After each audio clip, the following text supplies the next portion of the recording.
The number of people who have died from COVID-19 in Canada could be dramatically more than what has been reported throughout the country, according to a new report, raising questions about how things could have been done differently by local health units, the provinces, and if it would have kept more deaths from happening.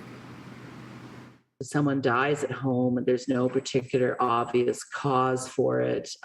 If that person was not tested for COVID-19, you wouldn't actually know that they had COVID-19. It wouldn't be reported as such.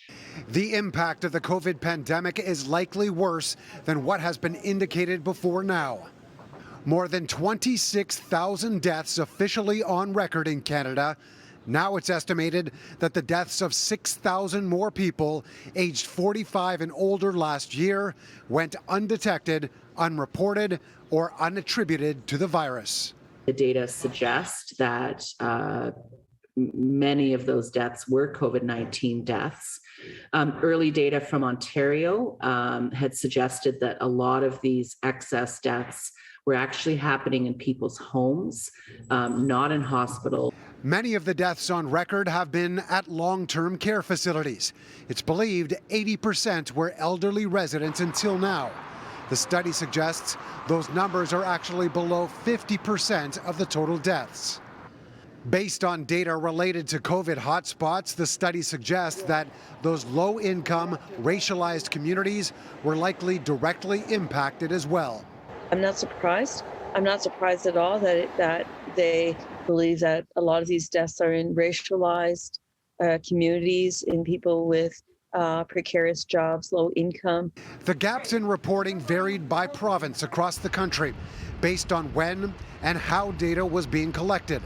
Indications are that Quebec was able to account for almost all COVID-related deaths, while excess deaths in Ontario were at twice the number of COVID fatalities. We do know that based on some of the ascertainment of cases and also deaths, that some of these could indeed have been missed or are delayed in reporting. Dr. Theresa Tam suggests more formalized, real-time reporting was needed rather than different regions trying to play catch-up, leaving data incomplete.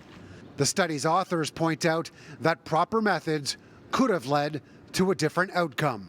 If this had actually been working properly and we'd been reporting weekly on this nationally in a timely fashion in Canada, it is very likely we would have realized much sooner that there were a lot more deaths happening than we thought. And we might have acted sooner and we might have saved a lot of lives. So the recommendations from the study include all provinces and territories provide weekly preliminary numbers for all causes of death, performing COVID-19 testing on all people who die in any setting, and immediately setting up a national task force to investigate why so many Canadian COVID cases and deaths have gone unreported.